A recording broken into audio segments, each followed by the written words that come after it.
रोग दूर करने के लिए दवाई मिल रही है, फिर भी धर्म और सत्संग की क्या आवश्यकता पड़ी जिसके लिए इतने बड़े आयोजन और खर्च करना पड़ता है। कहीं भी धर्म का छोटा मोटा आयोजन हो या कहीं भी छोटा मोटा सत्संग कार्यक्रम का आयोजन हो, समय लगता है, श्रम लगता है और अर्थ लगता है।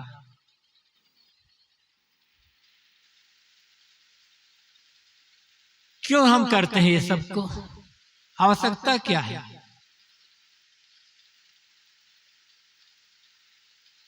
आवश्यकता इसलिए है कि रोटी, कपड़ा और मकान, दवा, इनसे शरीर की आवश्यकताओं की पूर्ति तो हो जाती है। शरीर के दुख दर्द का निवारण हो जाता है, किंतु क्या इनसे हमारे मन की आवश्यकताओं की पूर्ति होती है और इन सब से हमारे मन के दुख दर्द का निवारण हो पाता है? पेट भर खाने को ना मिलता, भरपूर परिश्रम करने के बाद भी पेट भर खाने को ना मिलता, पहनने को कपड़े ना मिलते और रात्रि विश्राम के लिए जगह ना मिलती और इनको लेकर के आदमी दुखी होता, चिंतित और भयभीत होता तो बात समझ में आती। लेकिन पेट भर खाने को मिल रहा है, पहनने को कपड़े भी मिल रहे हैं, रात्रि विश्राम के लिए सबके पास अपनी छोटी बड़ी जगह है, इसके बाद भी क्यों दुखी है आदमी? और वह दुख दूर कैसे होगा? इसी बात को समझने के लिए सत्संग और धर्म का आवश्यकता होती है। और ये समझना होगा, बराबर सत्संग कर रहे हैं, धर्म का आयोजन कर रहे हैं और फिर भी मन का दुख दूर नहीं हो रहा है, मन की पीड़ा मिट नहीं रही है, मन निश्चिंत, प्रसन्न और निर्भय नहीं हो रहा है। मतलब धर्म और सत्संग केवल बाहर बाहर चल रहा, ऊपर ऊपर उड़ जा रहा है, भीतर प्रवेश नहीं कर रहा है। सत्संग वह है, धर्म वह है जो हमें मानसिक शांति दे, मानसिक प्रसन्नता दे और जिसका पालन करने से हम मन के दुख दर्द से अपने को बचा सके। पैसे की आवश्यकता है, भोजन मकान आदि की आवश्यकता है जीवन जीने के लिए, लेकिन जीवन तो पशु भी जीता है। किंतु पशु को कोई मानसिक रोग नहीं, कोई मानसिक दर्द या मानसिक पीड़ा या नहीं है। पशुओं को कोई चिंता नहीं है, कोई भय नहीं, पशुओं के मन में किसी प्रकार का कोई टेंशन नहीं है। कभी आपने इस क्षेत्र के आसपास या पूरे प्रदेश में या कभी समाचार में, टीवी में सुना है कि झगड़ा होने के कारण, खाने पीने की चीज न मिलने के कारण या किसी समस्या से पीड़ित होने के कारण किसी गाय ने, घोड़े ने, भैंस ने, कुत्ता ने, बिल्ली ने, सियार ने आत्महत्या कर ली है? लेकिन अखबारों में जरूर पढ़ते होंगे कि अमुक आदमी ने जहर पी करके जान दे दिया, अमुक ने फांसी लगाकर, अमुक ने ट्रेन में कूदकर, अमुक आग में जलकर, अमुक पानी में डूब करके। आए दिन अखबारों में आत्महत्या या अन्य प्रकार के दुष्कर्म के समाचार छपते रहते हैं। क्यों हो रहा है ये सब? और इतना ही नहीं कि आप बताओगे कि आपके गांव में किसी कोई गाय, कोई भैंस या कोई बकरी या कुत्ता, किसी को डायबिटीज की बीमारी हो, किसी को हार्ट अटैक हुआ है, किसी की बीपी की बीमारी? क्यों? आदमी को क्यों होता है? आदमी को बड़े कैंसर होता है, हार्ट अटैक होता है, बीपी की शिकायत, डायबिटीज की शिकायत, आदमी आत्महत्या कर रहा है। क्यों? सब कुछ तो है खाने को। जानवरों के पास न खेत है, न खलिहान है, न नौकरी है, न व्यापार है, न बैंक बैलेंस है, कुछ भी नहीं है जानवर के पास, और निश्चिंत सोता है जानवर। जानवर और आदमी में अंतर है। जानवर जानवर है, आदमी आदमी है। लेकिन आदमी आदमी क्यों है? और दुनिया का सिरमौर प्राणी कहलाने के बावजूद, बुद्धिजीवी प्राणी कहलाने के बावजूद आदमी परेशान क्यों? क्यों आत्महत्या कर रहा है? क्यों लड़ाई झगड़ा कर रहा है? क्योंकि आदमी अपने मन को संभाल नहीं पा रहा है, अपने मन से सही काम नहीं ले रहा है। जानवरों में और आदमियों में जो मुख्य अंतर है वह मन और वाणी के कारण है। जानवर बोलकर अपनी पीड़ा व्यक्त नहीं कर सकते, अपने विचारों को व्यक्त नहीं कर सकते, और जानवर किसी विषय पर, किसी भी विषय पर गहराई से चिंतन मनन नहीं कर सकते।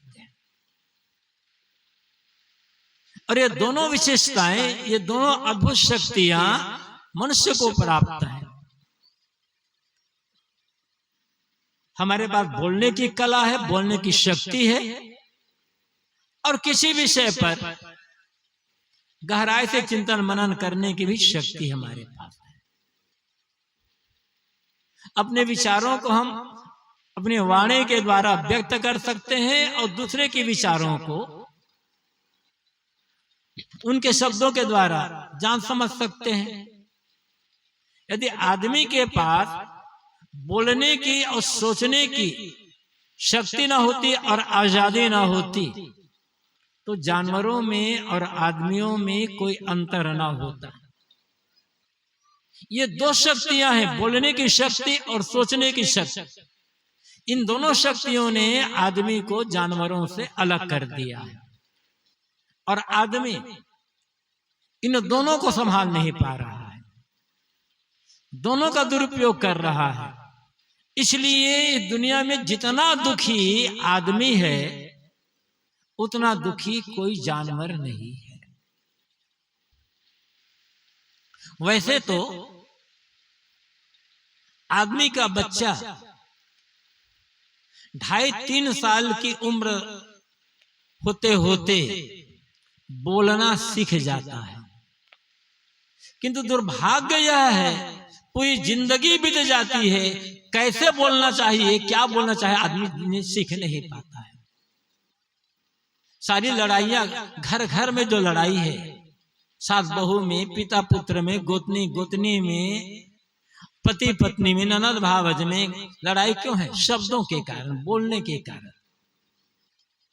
आदमी अपनी बात को, अपनी वाणी, अपनी बोली को संभाल लेना, तो घर घर में जो कला है समाप्त हो जाए, और आदमी अपने विचारों को और अपनी बोली को संभाल लेना, तो कोर्ट के 50% मुकदमा अपने आप खारिज हो जाएंगे।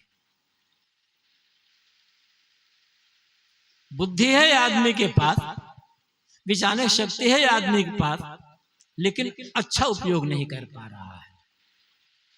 धर्म हमें यही बताता है, सत्संग हमें यही बताता है कि जो शक्तियां हमें मिली हुई है, चाहे वो बोलने की शक्ति हो, चाहे वो सोचने की शक्ति हो, चाहे धन की शक्ति हो, या बल की शक्ति हो, शारीरिक शक्ति, जो शक्तियां हमें मिली हुई है, उन शक्तियों का हम कैसे सुंदर उपयोग करके अपना कल्याण का काम कर सके और साथ साथ जो बन सके दूसरों का कल्याण, दूसरों की सेवा कर सके। आत्मनो मोक्षात् जगत हिताय च, मनुष्य के जीवन के ये दो उद्देश्य बताए गए, आत्मकल्याण और लोगों की सेवा। ये दो उद्देश्य हैं, किंतु दुर्भाग्य आदमी न तो आत्मकल्याण का काम कर रहा है और न दूसरों सेवा कर रहा है। जब देखो तब आदमी परेशान परेशान परेशान। गरीब तो परेशान है ही, धनी भी परेशान है, जिन्हें अनपढ़ कहते हो वो तो परेशान ही, बड़े बड़े पढ़े लिखे लोग भी परेशान हैं, क्योंकि दिशा सही नहीं है। जो हमें सही दिशा दे जीवन जीने के लिए और उस दिशा में आगे बढ़ने के लिए प्रेरणा दे, बल दे, उसी का नाम है सत्संग और उसी का नाम है धर्म। धर्म कोई कर्म कांड नहीं है, कोई पूजा, कोई पाठ, कोई नाम जप, कोई हवन, कोई मंत्र जप, कोई माला फेरना, कोई गंगा स्नान, ये धर्म नहीं है, ये सब कर्म कांड है। आदमी करता है, अच्छा करता है, लेकिन इतनी से जीवन नहीं सुधरेगा। यदि इतने से धर्म हम मान लेते, इतने जीवन सुधरता तो अब तक जीवन सुधर गया होता, परिवार, समाज, देश में कोई समस्या ना होती। अनेक मत हैं, अनेक पंथ, अनेक संप्रदाय हैं, सबकी अपनी अपनी मान्यता, सबके अपने अपने पूजा पद्धति है, सबके अपना विश्वास है, सबका अपना कर्मकांड है। इनमें से हम किसी को छोटा कह सकते हैं, ना किसी को बड़ा कह सकते हैं। अपनी अपनी जगह पर सभी बड़े हैं। इसलिए हमारा धर्म बड़ा, तुम्हारा धर्म छोटा, ये कहना ही गलत है। जो भी ये कहता, कोई हो जो भी ये कहता है हमारा धर्म बड़ा, तुम्हारा धर्म छोटा, हमारा धर्म बढ़िया, तुम्हारा धर्म घटिया, वो आदमी धर्म को समझता ही नहीं। जिस दिन आदमी धर्म को समझ लेगा, कम से कम धर्म के नाम पर विवाद नहीं करेगा, लड़ाई झगड़ा नहीं करेगा। धर्म को समझने वाला आदमी, धर्म को जीने वाला आदमी, उसके जीवन से विवाद खत्म हो जाता है, लड़ाई झगड़े खत्म हो जाते हैं, उसका पूरा जीवन ही सत्यम शिवम सुंदरम बन जाता है। और हम धर्म का आयोजन करते हैं, पता नहीं कैसे कैसे आयोजन धर्म के नाम पर, और सत्संग भी हम करते रहते हैं छोटे बड़े, लेकिन जीवन तो ज्यों का त्यों है। और मानो धर्म सत्संग के नाम पर हमें पागलपन करने की छूट मिली हुई है, पगला जाता है आदमी। केवल यही बात नहीं कर रहा हूं, पूरे भारत में कहीं चले जाओ, धर्म और सत्संग के नाम पर जितना पागलपन हमारे देश में है ना, वैसा पागलपन पूरी दुनिया में कहीं नहीं है। मान लिया जाता है कि जब तक हम लोगों की रात की नींद हराम ना कर दें, बच्चों की पढ़ाई लिखाई बंद ना कर दें, तब तक धर्म कौन है, तब तक सत्संग का मन कौन है। धर्म वह है जो लोगों की नींद हराम कर दे, और धर्म और सत्संग वह है जो लोगों को पढ़ने लिखने न दे, सोने न दे। इसीलिए तो हम रात भर चिल्लाते हैं ना धर्म के नाम पर, और सत्संग के नाम पर हम रात भर चिल्ला रहे हैं, बिना मतलब बके जा रहे हैं सुबह से शाम तक। क्या मतलब होता है? धर्म का आयोजन करते हो, अच्छा करते हो, सत्संग का आयोजन करते हो, अच्छा करते हो, लेकिन सुबह से शाम तक चिल्लाते रह जाना, और यहाँ बिहार में तो कहना ही क्या है, जब शुरू होता है तो माइक बंद होने का नाम नहीं लेता है। माइक वालों की गलती नहीं है, गलती तो आयोजकों की है, और गलती मन पर बैठने वालों की। गायकों को भजन गाने का समय ना मिले और प्रवक्ताओं को बोलने का समय ना मिले तो लड़ाई झगड़ा मारपीट तक कर डालेंगे। पता नहीं कैसे गायक हैं और कैसे साधु, कैसे महात्मा है। संतोष नाम की चीज नहीं है। इसीलिए मैं कहता हूं धर्म और सत्संग नाम पर पागल हो जाते हैं लोग। समय से 2 घंटा 3 घंटा 4 घंटा एक निर्धारित कर लो समय, इतने देर तक हमें माइक बजाना है, तो उतने देर फिर बंद कर दो।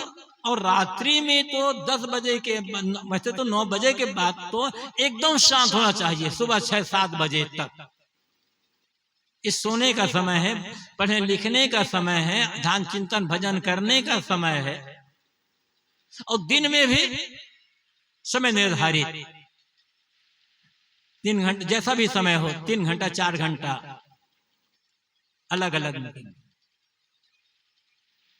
लेकिन लगा आयोजन हुआ कि बस चिल्लाते रह जाना है सुबह से शाम तक। कोई हो तो चिल्लाओ, ना हो तो चिल्लाओ।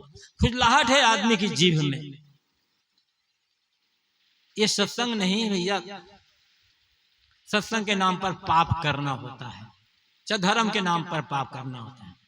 अखंड पाठ करके, अखंड भजन गा करके आप पाप काट रहे हो। और गांव वाले कौन सा पाप किए हैं कि नींद हराम कर रहे हो?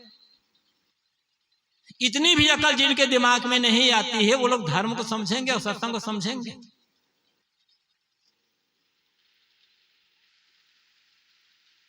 मैं ये कह रहा था, साहब ने कहा आज से 400-500 साल पहले कहा ना, संतो देखा जग बहराना, साँच कहे तो मारम धावे झूठे जगपति आना। ये आज का पागलपन नहीं, हजारों साल का पागलपन है। ये पागल, जिससे हमारा पागलपन दूर हो, बाहर का भी पागलपन और भीतर का भी पागलपन, उसका नाम है सत्संग, उसका नाम है धर्म। और मैंने कहा कि धर्म छोटा बड़ा नहीं होता, और सत्संग केवल सत्संग है। लोग पूछते भैया किसका सत्संग हो रहा है? कट्टरपंथियों का है कि संत मत वालों का है कि आर्य समाजियों का है, किसका है? उसका है। अरे भाई सत्संग तो सत्संग होता है, इसमें कहां से संत मत वाले आ गए, कहां से आर्य समाजी और कहां से वैष्णव वेदांती और कहां से कट्टरपंथी आ गए। सत्य का संग सत्संग, जहां सत्य की चर्चा होती हो, सत्य के मार्ग में आगे बढ़ने की चर्चा होती हो, जीवन को सत्य में बनाने की चर्चा होती हो, कोई कह रहा हो, जिससे हमारे जीवन को ऊपर उठाने की चर्चा होती हो, जिसे हमारे दुख दूर करने की चर्चा होती हो, दुख से बचने के उपाय जहां बताया जाता, वो सत्संग है। इसमें वैष्णव वेदांती आर्य समाजी संत मत और कट्टरपंथ से लेना देना कहां नहीं है। सत्संग शब्द को जरा समझ लो, सत्य का संग सत्संग, और सत्य किसी एक का नहीं होता है, सत्य सबका होता है। जैसे चांद, जैसे धरती, जैसे आकाश, जैसे सूरज, जैसे हवा और पानी, किसी एक के नहीं है सब। इनसे जो जितना लाभ ले ले, खुली छूट है सबके लिए। ऐसे ही सत्संग सबका होता है, जो जितना लाभ ले ले। और लाभ लेने का अर्थ क्या है? बदलाव, परिवर्तन। किसका परिवर्तन? स्वभाव का परिवर्तन, कर्म का परिवर्तन, आचरण का परिवर्तन, विचारों का परिवर्तन। विचार परिवर्तित होंगे, स्वभाव बदल जाएगा। विचार परिवर्तित होंगे तो आचरण और कर्म बदल जाएंगे। हम मनुष्य हैं ना, मनुष्य का मुख्य गुण क्या है? मनन करना। मननात् मनुष्य। जो प्राणी मनन करता है, जिसके पास मनन की शक्ति है, उसी प्राणी को मनुष्य कहा जाता है। सोचें, जो मैं खाने जा रहा हूं, जो मैं करने जा रहा हूं, जो मैं लोगों से व्यवहार करने जा रहा हूं, जो मैं सोचने जा रहा हूं, क्या ये उचित है? हर काम छोटे बड़े खाने पीने से लेकर के जीवन के हर काम तक सोच ले, ये उचित है या नहीं है। और लगता उचित है तो करो, लेकिन उचित कौन होगा? जो मेरे अपने लिए और दूसरों के लिए नुकसानदेह ना हो, दुखदायी ना हो, पीड़ादायी ना हो, वह उचित है। तो धर्म और सत्संग क्यों हम करते हैं? दुख से बचने के लिए और ऊपर उठने के लिए। सुना होगा ना आप लोगों ने, याद भी होगा, एक प्रार्थना की गई है और अच्छी प्रार्थना है।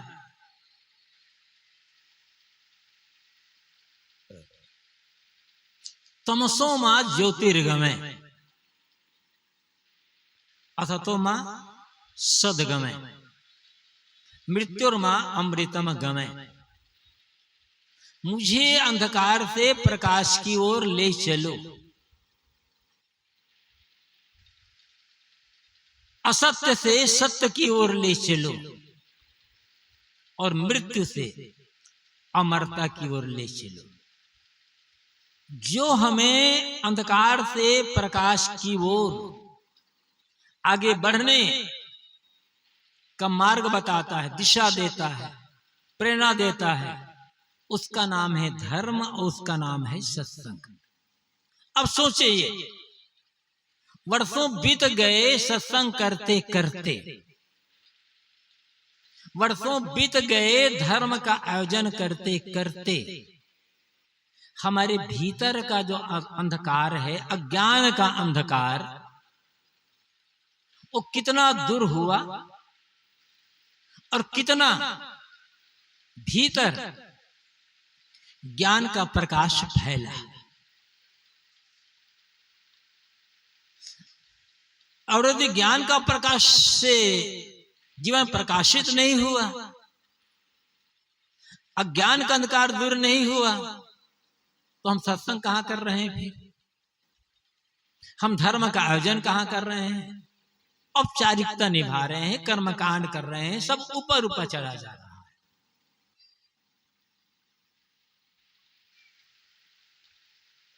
बाहर तो प्रकाश है, और जब बाहर प्रकाश नहीं होता रात के समय, तो आजकल बिजली है, तो हम बिजली बत्ती जला लेते हैं, वो नहीं, बिजली नहीं है तो दीपक जला लेते हैं, लालटेन, कुछ भी जलाकर हम प्रकाश करते हैं। लेकिन भीतर का जो अंधकार है, उस अंधकार का हमें ज्ञान है या नहीं?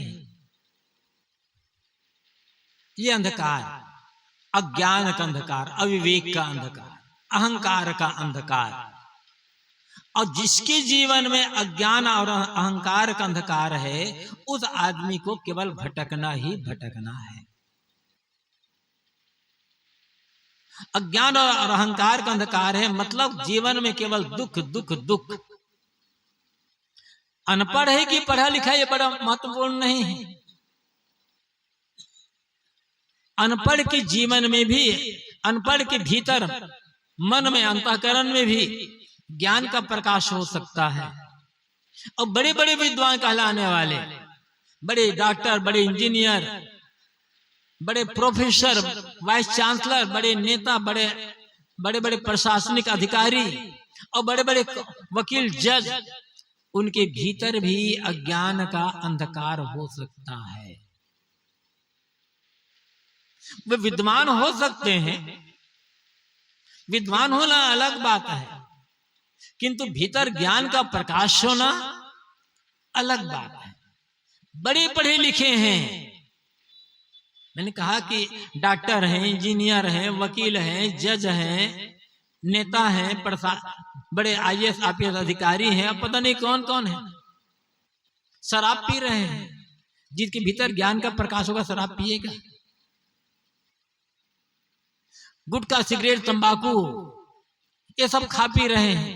जिसके भीतर ज्ञान की ज्योति जलेगी, थोड़ी भी बुद्धि जिसकी काम करेगी, जिसकी अकल ठिकाने होगी, क्या ये सब नशा दुर्व्यसन का सेवन करेंगे?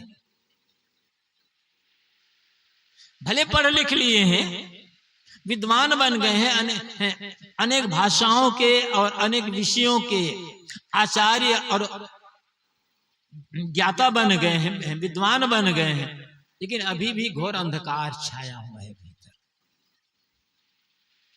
और विद्वान होने से दुख दूर नहीं होगा। दुनिया को विद्वानों की जरूरत है भौतिक विकास के लिए, लेकिन समस्याओं को दूर करने के लिए दुनिया में जो समस्याएं हैं, चाहे वो समस्या व्यक्तिगत जीवन में हो, पारिवारिक जीवन में हो, सामाजिक जीवन में हो, राष्ट्रीय जीवन में भी हो, कहीं भी किसी भी प्रकार की समस्या है तो उन्हें दूर करने के लिए विद्वानों की आवश्यकता नहीं है, ज्ञानियों की आवश्यकता है। विद्वान समस्या क्रिएट करते हैं, विद्वान समस्या सुलझाते नहीं हैं। समस्या बनाते हैं, समस्या बढ़ाते हैं। ज्ञानी वह है जो समस्या को दूर करने का रास्ता बताते हैं और उसे दूर करने का प्रयास भी करते हैं। हमारे देश में इतना शिक्षा का विकास हो गया है, गांव-गांव में हाई स्कूल, कॉलेज खुल गए, जगह जगह एक ही प्रदेश में कई विश्वविद्यालय खुल गए हैं। बड़े डॉक्टर हैं, बड़े इंजीनियर हैं, बड़े वकील हैं, लेक्चरर हैं, प्रोफेसर हैं, वाइस चांसलर हैं, और नेता हैं, मंत्री हैं, और बड़े बड़े आईपीएस और आईएएस अधिकारी हैं। ये सब मिलकर समस्या दूर क्यों नहीं कर रहे हैं? पढ़ाई लिखाई बढ़ती जा रही है, उसी मात्रा में घूस बढ़ती जा रही है, उसी मात्रा में मुकदमा बढ़ता चला जा रहा है, उसी मात्रा में हिंसा हत्या बढ़ती चली जा रही है। हर समस्या तो बढ़ रही है। आज के युग और आज से 50-60 साल पहले का जमाना, यहाँ अधिकतम लोग बहुत बैठे होंगे जिनकी उम्र 60-65 साल से ज्यादा हो चुकी है। वे लोग सोच सकते हैं, सोच नहीं सकते, उन्हें अनुभव है। मासूम लड़कियों के साथ जितना बलात्कार आज हो रहा है, क्या 50 साल इतना बलात्कार होता था? शिक्षा नहीं थी तब, अशिक्षित थे लोग, लेकिन मां बहन बेटी का आदर करना जानते थे, इज्जत करते थे। और ये जो मासूम लड़कों के साथ जो रेप करने वाले लोग होते हैं ना, सब पढ़े लिखे लोग हैं और धर्मात्मा भी हैं। लोग मंदिर जाकर पूजा भी करने वाले, भगवान के भगत भी हैं। ऐसे भगत से तो निगुरा रहना ज्यादा अच्छा है। ऐसे भगवान के भगत से शैतान भगत होना ज्यादा बढ़िया है। फिर क्या मतलब होता है भगवान की भक्ति करने का? तो मैं कह रहा था, अच्छा आज जितना घुस आज है ना, 50 साल पहले घुस था इतना। जितनी मिलावटबाजी आज हो रही है, हर चीज में मिलावट, हर चीज में मिलावट। 50 साल पहले इतनी मिलावटबाजी नहीं थी, शिक्षा नहीं थी इतने विद्यालय नहीं थे, इतने पढ़े लिखे लोग नहीं थे। जितने मुकदमे आज है कोर्ट में, 50 साल पहले ये मुकदमे कहाँ थे? मैं शिक्षा का विरोधी नहीं हूं, शिक्षित होना चाहिए, लेकिन शिक्षा के साथ साथ संस्कार जब नहीं होगा, धर्म का आचरण जो कर रहे हैं उसके साथ साथ धर्म जब जीवन में जब उतर आएगा, धर्म का आचरण जब जीवन में होने लग जाएगा, तब समस्या खत्म होगी। केवल शिक्षा बढ़ा देने से समस्या खत्म नहीं होगी, शिक्षा का आवश्यकता है। उसके बिना ये भौतिक विकास नहीं हो सकता, लेकिन भौतिक विकास मात्र से यदि समस्याओं का समाधान होता, दुख दूर हो जाता, तो जो विकसित देश हैं वहां कोई समस्या ना होती, वहां कोई झगड़ा ना होता, कोई कलह ना होता, वहां लोगों के मन में कोई दुख दर्द नहीं होता। लेकिन वहां भी तो यही सब चीज है। इनमें कह रहा था कि तमसो मा ज्योतिर्गमय, अंधकार से प्रकाश की ओर यात्रा जो हमें कराए वह है धर्म।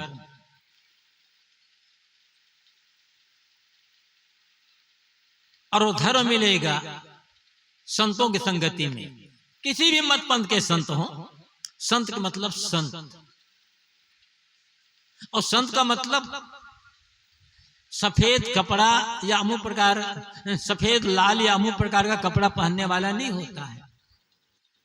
संत का मतलब होता है जिसका मन शांत हो चुका है, या जो अपने मन को शांत करने की दिशा में जो आगे बढ़ रहा है, जिसका जीवन नैतिकता से, सदाचार से, चरित्र से, त्याग वैराग से परिपूर्ण है, वो व्यक्ति संत है। चाहे कपड़ा हमारे जैसा पहनता हो, या कपड़ा आपके जैसा पहनता हो, चाहे वो किसी मठ में या मंदिर में रहता हो, चाहे आपके घर में रहता हो। संत चरित्र में है, आचरण में है, त्याग में है, वैराग में है, सेवा में है, भक्ति में है। कपड़े में संत नहीं है। तो सच्चा संत जो होगा वह धार्मिक ही होगा, और जो धार्मिक होगा कम से कम होगा ऐसा संत जो सही अर्थ में धार्मिक है, धर्म और भगवान के नाम पर नफरत नहीं फैलाएगा। चाहे जाति के नाम पर हो, चाहे धन दौलत के नाम पर हो, चाहे मठ मंदिर के नाम पर हो, चाहे वह धर्म और मजहब के नाम पर हो, चाहे वो भगवान और अल्लाह खुदा गाड के नाम पर हो। नफरत फैलाने वाला आदमी धार्मिक हो ही नहीं सकता है, भले वो साधु का कपड़ा पहना हुआ। नफरत और धर्म से कोई मतलब ही नहीं है। नफरत धर्म है, तुम अधर्म किसे कहोगे? हिंसा, जहां हिंसा वहां धर्म नहीं होगा। यदि हिंसा धर्म है तो फिर अधर्म किसे कहोगे? और कहा गया है अहिंसा परमो धर्म। मानस में गोस्वामी जी क्या कहते हैं? परम धर्म श्रुति विदित अहिंसा। श्रुतियों में कहा गया है कि अहिंसा परम धर्म है, और हम धर्म के नाम पर हिंसा फैला रहे हैं, हम धर्म के नाम पर घृणा फैला रहे हैं, हम धर्म के नाम पर नफरत फैला रहे हैं, हम धर्म के नाम पर समाज को बांटने का काम कर रहे हैं। तो सोचना चाहिए कि हम धार्मिक हैं या हम अधार्मिक हैं। हमारा जीवन धर्म से भरा हुआ है या अधर्म से भरा हुआ है। इसी अधर्म को समझने की आवश्यकता है। और नफरत फैलाने वाला आदमी चाहे वो कोई हो, उसके भीतर केवल अंधकार है, अंधकार। क्योंकि भीतर जब अंधकार होगा ना, तब नफरत होगी। भीतर जब अंधकार होगा, अज्ञान का अहंकार अंधकार, अहंकार का अंधकार। अहंकार किसी का भी हो सकता है और किसी को भी हो सकता है। मैंने कहा था कि अहंकारी आदमी धार्मिक नहीं हो सकता, अहंकारी आदमी सत्संगी नहीं हो सकता, भगत नहीं हो सकता, और अहंकारी आदमी साधु महात्मा नहीं हो सकता। क्योंकि उसके भीतर तो नफरत भरी हुई है, उसके भीतर तो अभी घोर अंधकार छाया हुआ है। उसी अंधकार को समझना है। हम प्रार्थना तो करते हैं तमसो मा ज्योतिर्गमय, हमें अंधकार से प्रकाश की ओर ले चलो, किंतु जब रास्ता बताने वाला ही भटका हुआ है, रास्ता बताने वाला खुद अंधकार में जी रहा है, और हमने उसको अपना मार्गदर्शक मान लिया, वो तो भटकेगा, भटकाएगा। इसलिए उनकी शरण में जाना होगा जिसका भटकना बंद हो गया है, और साथ साथ अपने भीतर ज्ञान का प्रकाश फैलाना होगा। इसी बिहार की धरती से कभी घोषणा हुई थी, अपदीपो भव, अपना दीपक स्वयं बनो। और जब तक अपना दीपक स्वयं नहीं बनेंगे ना, स्वयं अपने विवेक का पालन का प्रयोग नहीं करोगे। अब मतलब क्या होता है? अपना दीपक खुद बनो का मतलब क्या होता है? अपने विवेक का, अपने कॉन्शियस का प्रयोग करना। लेकिन हम पुछलग्गू बन जाते हैं। ये पुछलग्गू बनने वाले लोग धर्म को, भगवान को, परमात्मा को नहीं समझ सकते। आवश्यकता ज्ञान ज्योति जलाने की, और ज्ञान ज्योति जब जल जाएगी तब जीवन में कोई दुख नहीं रहेगा। ज्ञान का अर्थ है प्रकाश, और प्रकाश का अर्थ है भटकाव बंद हो जाना। भटकाव बंद होने का अर्थ है कोई गलत कर्म ना होना, और गलत कर्म ही नहीं है तो दुख कहां से होगा? गलत कर्म ही नहीं है तो जीवन में समस्याएं कहां से आएगी? इसलिए हर व्यक्ति को जो व्यक्ति किसी न किसी मठ से, मंदिर से, मस्जिद से, गिरजा गुरुद्वारा से जुड़ा हुआ है, किसी पुजारी से, किसी गुरु से, किसी साधु महात्मा से जुड़ा हुआ है, उसे अकेले बैठ करके सोचना होगा कि क्या मैं सही मार्ग में चल रहा हूं? क्या मेरा व्यवहार, मेरा कर्म, मेरा आचरण एक सच्चे धार्मिक व्यक्ति के अनुरूप है? मेरा खान पान एक सच्चे धार्मिक व्यक्ति के अनुरूप है? समय ही नहीं हमारे पास, फुर्सत ही हम निकालते हैं। प्रपंच के लिए समय है, लड़ाई झगड़ा करने के लिए समय है, खुराफात करने के लिए समय है, लेकिन अकेले बैठ करके आत्मचिंतन करने का समय नहीं हमारे पास, भीतर झांकने का समय नहीं हमारे पास। इतनी उम्र बीत गई, क्यों मन में दुख है? फुर्सत नहीं है हमारे पास। किसी व्यक्ति से पूछा, किसी भी व्यक्ति से पूछो, चाहे वो देहात का हो, चाहे शहर का रहने वाला हो, चाहे वो अनपढ़ हो, चाहे पढ़ा लिखा हो, चाहे धनी हो, चाहे गरीब हो, चाहे वो साधु हो, चाहे वो संसारी व्यक्ति हो, किसी व्यक्ति से पूछो कि आपकी इतनी उम्र बीत गई है, क्या आपने अपने जीवन को सही ढंग से जिया है? क्या आपके जीवन जीने की जो शैली है, ये शैली सही शैली है? और साथ साथ ये पूछो उनसे कि आप ज्ञानी हैं या अज्ञानी हैं? तो प्रायः मैं समझता हूं हर आदमी उत्तर ये देगा कि हाँ, जितना जीवन मैंने जिया है अब तक, वो सही ढंग से जिया है। मैं गलत जीवन जी ही नहीं सकता, और मेरे जीवन जीने की जो शैली है ना, बहुत बढ़िया है। मेरे जैसे शैली तो किसी के पास नहीं होगी, और मैं भला ज्ञानी हो सकता हूं, इतना पढ़ा लिखा, ऐसी ऐसी डिग्रियां और इतना बड़ा विद्वान, मैं भला ज्ञानी होता हूं? अरे मैं तो महान ज्ञानी हूं।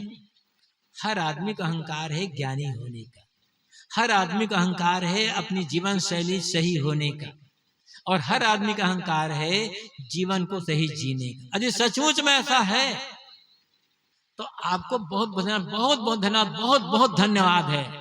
आप तो आरती पूजा करने लायक हो। सचमुच में आपकी पूजा होनी चाहिए। जो व्यक्ति जीवन को बहुत बढ़िया ढंग से जी रहा है, जिसकी शैली बहुत बढ़िया है, जो सचमुच का ज्ञानी व्यक्ति है, उसकी तो पूजा होगी ना, उसका सम्मान होगा, लेकिन थोड़ा ठहरना होगा।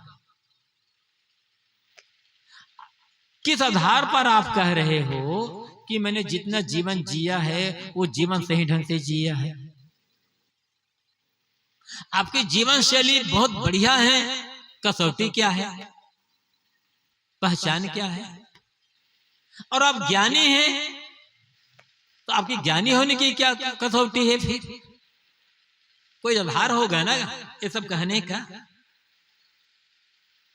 आधार क्या है?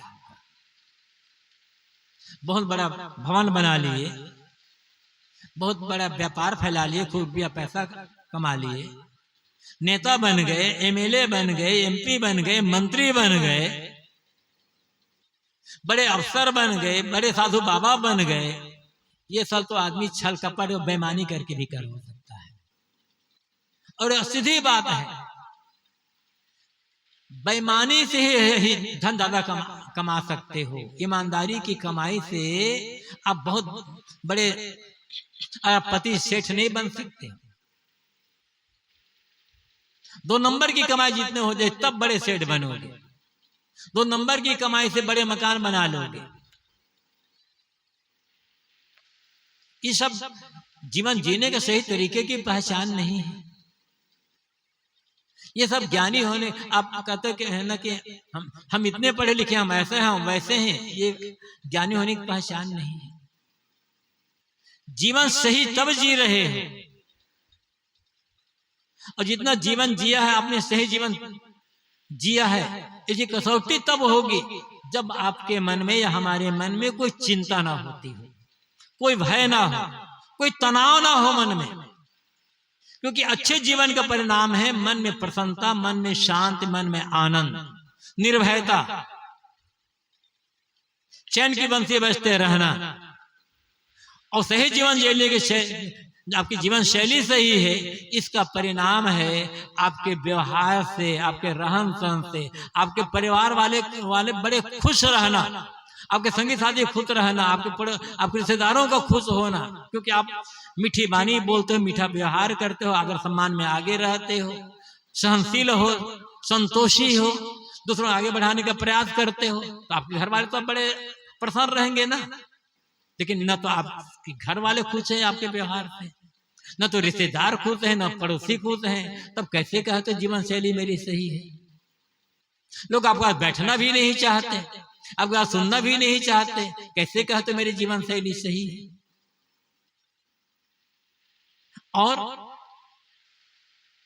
जीवन के आचरण का कोई ठिकाना नहीं, और मन तो एकदम जल रहा है, तो कैसे कहते हो कि मैं बड़े ज्ञानी आदमी हूं? भले बड़ा मकान ना बना पाओ, भले बड़ा व्यापार न बढ़ा पाओ, भले खूब रुपया पैसा ना कमा पाओ, लेकिन जो कुछ आपके पास है मेहनत करते हो, ईमानदारी पूर्वक मेहनत करो, जो काम करते हो डट करके समर्पित होकर के करो, पूजा समझ करके करो, उसमें कोई कमी मत रखो। लेकिन जो मिला है यदि उसमें मन में संतोष है, मन में कोई चिंता नहीं, निर्भय है मन, प्रसन्न है, आनंद से भरा हुआ है मन, समझ लेना कि मेरे जीवन, जो मैं जीवन जी रहा हूं बहुत बढ़िया जीवन जी रहा हूं। और आपको देखते ही, जैसे आपको घर में लोगों ने आपको देखा, घर वाले बड़े प्रसन्न हो गए, बहू हो, पत्नी हो, बहू हो, बेटा हो, पिता हो, पोता पोती कोई हो, नौकर हो, आपको देखते ही वो बड़े खुश हो गए। छोटे बच्चे लिपट गए आपसे, समझना आपकी जीवन शैली सही है। शुरुआत घर से करो, और मन में कोई टेंशन नहीं है, कोई पीड़ा नहीं है, और आत्मा निर्मल है, समझ लेना आप ज्ञानी हो, पढ़े लिखे हो या मत लिखे हो। विद्वान होना अलग बात है। महाभारत में एक प्रसंग आता है, एक प्रश्न है, पंडित कौन? कबीर साहब की बात तो आपको याद ही है, पोथी पढ़ पढ़ जगमुआ पंडित भया ना कोई, ढाई आकर प्रेम का पढ़े तो पंडित होए। पोथियों को पढ़ते पढ़ते संसार के लोग मर मर कर चले गए, किंतु ये पोथी पढ़ने वालों में से कोई पंडित नहीं हुआ। काशी में कहते हैं साहब, जहां बड़े वेद शास्त्र के ज्ञाता लोग रहते हैं, वेद शास्त्र के जानकार लोग रहते हैं, वहां चैलेंज देते हैं और चौराहे पर जाकर कहते हैं ये पोथी पढ़ने वाले ये पंडित नहीं है, ये तो रट्टू सुग्गा है, सुग्गा को रटा दो। रट्टू सुग्गा बनने से काम नहीं होगा। आप 2.5 आंखा प्रेम का पढ़े तो पंडित। जिसके मन में प्रेम है, जिसके मन में द्वेष नहीं है, घृणा नहीं है, नफरत नहीं है, बैर नहीं, विरोध नहीं है, स्वार्थ नहीं है, अहंकार नहीं है, सबके लिए प्रेम, सबके लिए प्रेम है मन में, निश्चल धारा प्रेम की बहती है, वो पंडित है। ये कबीर साहब का पंडित होना है। महाभारत क्या कहता है? पूछा गया है पंडित कौन, तो ये नहीं कहा गया कि अमुक जाति में जो पैदा होता है वो व्यक्ति पंडित है, जो वेदों को शास्त्रों पढ़ना जानता है वो व्यक्ति पंडित है, जो इतना पढ़ा लिखा है वो व्यक्ति पंडित है। इस सबको तो एकदम झाड़ कर रख दिया गया। पठ का पाठ का चैचान्य शास्त्र विचिंतका सर्वे वैष्णव मूर्खा या क्रियावान का पंडिता। पढ़ने वाले, जरा ध्यान दें, ये महाभारत में कहा गया है और युधिष्ठिर से कहलवाया गया है। पढ़ने वाले और पढ़ाने वाले तो दुनिया में तो सभी लोग आ जाए, कुछ लोग पढ़ते हैं, कुछ लोग पढ़ाते हैं। जो पढ़ाते हैं कभी पढ़ता था वो भी, जो आज पढ़ा रहा, जो आज पढ़ रहा है कभी वो भी पढ़ाने वाला बन जाएगा। तो पढ़ने वाले और पढ़ाने वाले, शास्त्रों का चिंतन मनन करने वाले सभी व्यसनी हैं और मूर्ख हैं। एकदम कड़ी भाषा में कह देते हैं, एकदम तिल मिला देने वाले। जितने पढ़ने पढ़ाने वाले हैं, हम लोग यहाँ बैठे, मान लो ये भी हम लोग पढ़ रहे हैं, पढ़ा ही रहे हैं, ये सब व्यसनी हैं और मूर्ख हैं, इनमें कोई पंडित नहीं है। ये महाभारत कहता है। तब पंडित कौन? यह क्रियावान, जो चरित्रवान है, जो आचरण संपन्न है, जिसका चरित्र निर्मल है, और कबीर भाषा में कहें तो जिसका मन निर्मल है, वो पंडित है। असली ज्ञानी पंडित मतलब ज्ञानी। कबीर साहब की भाषा में कहें तो और महाभारत की भाषा में कहें तो हर वह व्यक्ति पंडित है जिसका चरित्र निर्मल है और जिसके मन में प्रेम की धारा बह रही है। कहां पैदा हुए हो, क्या काम करते हो, किस जाति वर्ण से कोई मतलब नहीं होता है। मतलब है मनुष्यता से, और सबसे बड़ा धर्म है मनुष्यता। मनुष्यता ही नहीं आई तो भी धर्म क्या है? उसी मनुष्यता का पाठ पढ़ने पढ़ाने के लिए, सीखने के लिए। मनुष्य तो हम हैं, ये मनुष्य का शरीर है, मनुष्य की आकृति है, प्रकृति भी मनुष्य की है या नहीं? मनुष्य बनना और मनुष्य होना, ये दोनों बिल्कुल अलग अलग बात है। राजा बनना और राजा होना, साधु बनना और साधु होना, बिल्कुल अलग अलग बात, बिल्कुल विपरीत बात है। राजा बनना सरल है, राजा होना बड़ा कठिन है। नाटक होता है ना, तब कोई राजा बन जाता है, कोई मंत्री बनता है, कोई सेनापति बनता है, कोई सैनिक बनता है, कोई चपरासी बनता है। बने हैं ना कि राजा हो गया, राजा पोशाक पहन लिए, बन गया राजा। लेकिन राजा का कपड़ा पहनने से राजा बना जा सकता है, राजा हुआ नहीं जा सकता। लीला होती है, कोई कृष्ण का श्रृंगार कर गया, कृष्ण बन गए कि कृष्ण हो गए। कोई राम का श्रृंगार कर लिया, राम को पोशाक पहन लिया, राम बना है कि राम हुआ है। कोई साधु कपड़ा पहन लिया तो साधु बना है कि साधु हुआ है। तो हम मनुष्य तो हैं, तो मनुष्य केवल मनुष्य बने भी हैं या मनुष्यता है भी हमारे जीवन में। और मनुष्यता जब जीवन में होगी तो कोई अपराध काम करेगा? अपराधी आदमी का मनुष्य कहोगे? झूठ बोलता है, गाली बकता है, लड़ाई झगड़ा करता है, घूत लेता है, चोरी करता है, हिंसा हत्या व्यभिचार बलात्कार करता है, पता नहीं क्या क्या काम करता है, ये मनुष्यता है? ऐसे आदमी को मनुष्य कहेंगे क्या? वैसे आदमी को धार्मिक और सत्संगी कहें और भगत पुजारी कहेंगे? धर्म वह है जो मनुष्य को मनुष्य बनाता नहीं है, मनुष्य होना सिखलाता है। जो सच्चा धार्मिक होगा वो सही अर्थों में मनुष्य होगा, और जो सही अर्थों में मनुष्य होगा वो सही अर्थों में धार्मिक होगा। मनुष्यता है सद्गुणों का आचरण, और धर्म क्या है? नैतिकता, सदाचार, सद्गुणों का आचरण। तो मनुष्यता ही सच्चा धर्म है, और जो सच्चा धर्म हो मनुष्यता, मनुष्यता और धर्म अलग अलग नहीं है। हम डिवाइड कर देते हैं, बांट देते हैं, अलग अलग कर देते हैं, और हम मान लेते हैं कि धर्म केवल मंदिर, मस्जिद, गिरजा, गुरुद्वारा, मठ, आश्रमों में है। धर्म अमुक कर्म कांड में है, वहां धर्म नहीं है। धर्म जीवन में है। धर्म हमारे जीवन के प्रत्येक क्रियाकलाप में है। खाने पीने से लेकर के काम धाम, लोगों से बात व्यवहार, जो कुछ हम करते हैं सब में धर्म है। और जिन सब में धर्म आ जाएगा ना, जीवन से दुख विदा हो जाएगा। और जिन सचमुच में आदमी धार्मिक बन जाएगा, कहीं कोई समस्या ही नहीं रह जाएगी। सत्संग की आवश्यकता इसीलिए होती है। सत्संग केवल मनोरंजन के लिए नहीं होता है। कुछ लोग आए, मन पर बैठे, बोल दिए, चले गए।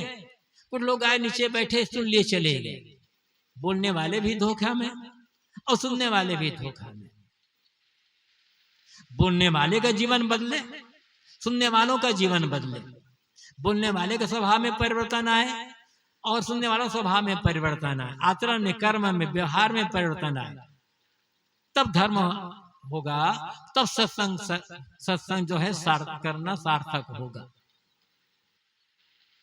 कहते सुनते ही आए होगा, ऐसा नहीं कि आदमी एकाएक बदल जाएगा। चोट लगती है कभी कोई ना कोई बदलता ही है। इसलिए आदमी को आशावान होते रहना चाहिए, आशावान बने रहना चाहिए, हिम्मत नहीं हारना। कोई ना कोई बदलता, ऐसा नहीं कि नहीं बदलता। प्रश्न है कि हम बदल रहे हैं या नहीं बदल रहे हैं। हमारे जीवन में कितना बदलाव आ रहा है, ये देखने के बाद। दूसरे के बदलाव से हमारा कल्याण नहीं होगा। दूसरा आदमी नैतिक हो जाए, ईमानदार हो जाए, चरित्रवान हो जाए, दयालु क्षमालु हो जाए, त्यागी वैराग्यवान हो जाए, तो उससे हमारे जीवन में तो अंतर नहीं आएगा, हमारा दुख तो दूर नहीं होगा। उसका जीवन वैसा है तो बदलाव उसके जीवन में आएगा, उसका दुख दूर होगा। और हमारे जीवन में जब आएगा तब होगा। जो आदमी खाएगा भोजन, भूख उसी की दूर होगी। पिता भोजन कर लेगा तो पुत्र की भूख दूर नहीं होगी, पत्नी भोजन कर लेगी तो पति की भूख दूर नहीं होगी। जिसे भी भूख लगी हो उसे ही खाना होगा, तब उसकी भूख दूर होगी। ऐसे ही जो सही अर्थों में धार्मिक हो जाएगा, सही अर्थों में सत्संग का जीवन में पालन करेगा, दुख उसका दूर होगा। न तो कहने वाले का होगा न सुनने वाले को। कहने वाला हो और सुनने वाला हो, दोनों अपने अपने को जब समझेंगे तब दुख दूर होगा। दोनों का काम एक ही है। कहने वाला ये समझता है कि हम तो साधु हैं, हम तो महात्मा हैं, हम तो गुरु बन गए, हम तो मन पर बैठ गए हैं, हम तो बड़े हो गए। धोखा है। ये तो शिष्टाचार है। जो गायक होते हैं, जो प्रवक्ता होता है या कोई होता है, उसको थोड़ा सा ऊंचा बैठा दिया जाता है, माइक दे दिया जाता है। तो बोलने से या ऊंचा बैठने से या गाने से कोई बड़ा नहीं हो जाएगा। साहब कहते हैं, कहे कबीर सोई बड़ा, जामे बड़ा स्वभाव। एक पंक्ति सदगुरु कबीर की, बड़ा कौन? जिसका स्वभाव बड़ा होता है। और आप हजूर को बढ़िया बनाते हो, बड़ा मकान बनाओ, बड़ी गाड़ी खरीदो, बड़ी दुकान लो, बड़ा सब कुछ बढ़ाओ, लेकिन स्वभाव को जब तक बड़ा नहीं बनाओगे, बड़ा मकान सुख नहीं देगा, बड़ी गाड़ी बड़ा पैसा सुख नहीं देगा। बढ़िया मकान बनाओ, बड़ा बना सकते, बढ़िया बनाओ, हर चीज को बढ़िया बना सकते हो, लेकिन बढ़िया मन और बढ़िया स्वभाव नहीं बनाओगे तब तक बाहर का बढ़िया आपको सुखी नहीं बना पाएगा। और बढ़िया बड़ा और बढ़िया मकान बनाओगे, बड़ा और बढ़िया दुकान बनाओगे, बड़ी और बढ़िया गाड़ी खरीदोगे, बढ़िया गहने बनाओगे, बढ़िया कपड़ा बनाओगे, हर किसी में पैसा लगेगा, हर किसी में खर्चा लगेगा। बढ़िया स्वभाव, बढ़िया मन, बढ़िया जीवन, बढ़िया वाणी, बढ़िया विचार, बढ़िया स्वभाव, चिंतन, पैसा कितना लगेगा इसमें? इसमें कुछ भी पैसा नहीं लगेगा। यही आदमी गड़बड़ा रहा है। सत्संग की आवश्यकता इसीलिए है। कहीं भी सत्संग होता हो, तो मैंने शुरू की थी अपनी बात कि जगह जगह हम लोग धर्म का आयोजन करते हैं, सत्संग का आयोजन करते हैं, तो ये आयोजन केवल आयोजन के लिए होता है, केवल मनोरंजन के लिए होता है, शिष्टाचार निभाने के लिए होता है, या अपने जीवन में परिवर्तन के लिए होता है, या बंधन से मोक्ष की ओर, मृत्यु समर्था की ओर आगे बढ़ने के लिए होता है। क्यों? यदि मनोरंजन के लिए है तो कोई फायदा नहीं हो जाता। कोई एक आदमी मनोरंजन के लिए सिनेमा देखता है, एक आदमी मनोरंजन के लिए ताश खेलता है, एक आदमी मनोरंजन के लिए जुआ खेलता है, एक आदमी मनोरंजन के लिए सत्संग कर रहा है। बस सब अपना अपना मनोरंजन कर रहे हैं रुचि के अनुसार। किंतु वास्तविक सत्संग और धर्म हुआ है जो हमें भीतर से बदले, जहां से हमें भीतर बदलने की प्रेरणा मिले। धीरे धीरे ही सही, थोड़ा थोड़ा ही सही है, हम अपने को बदलते चले जाए, और जो बाहर का सत्संग भीतर आ जाए, क्षमा बढ़े, संतोष बढ़े, गम बढ़े, सहनशीलता बढ़े, सरलता बने बढ़े, उदारता बढ़े, सेवा बढ़े, तब सत्संग और धर्म जीवन में आ गया। और फिर तब इसी संसार में रहकर हम अपने आप को दुखों से बचा करके पूरी शांति, पूरी प्रसन्नता, पूर्ण आनंद का अनुभव कर सकते हैं, जिसके लिए हमें मानव जीवन मिला है। और मनुष्य ही कर सकता है। हमें इस दिशा में आगे बढ़ने की आवश्यकता है। अकेले बैठे चिंतन मनन करने, इतना जीवन बीत गया, इतना सब कुछ हुआ, फिर भी मैं दुखी क्यों हूं? मेरा दुख दूर कैसे होगा? कहां आ रहा है? जिन जिन कारणों से दुख पैदा होता हो उन कारणों को दूर करते जाएं। जिन जिन कारणों से सुख बढ़ता हो, जिन साधन से, जिस उपाय से, जिस रहनी से, उन्हें बढ़ाते चले जाएं। एक दिन ऐसा आएगा, इसी जीव संसार में रहते रहते मन पूरा दुख से मुक्त होकर के पूर्ण सुख, पूर्ण आनंद, पूर्ण प्रसन्नता का अनुभव कर सकेगा। यही मानव जीवन का उद्देश्य है, और इसी के लिए सत्संग, भक्ति, धर्म की आवश्यकता होती है। अपने अपने ढंग से सभी लोग भक्ति, भजन, धर्म, सत्संग करते हुए उस दिशा में आगे बढ़ें, जिस दिशा में आगे बढ़ने पर केवल सुख, शांति और प्रसन्नता है, और जीवन की वास्तविक मंजिल की प्राप्ति है। आप लोग बहुत बहुत धन्यवाद। इस समय अपने वाणी को यहीं पर विराम। बोलिए सद्गुरु देव।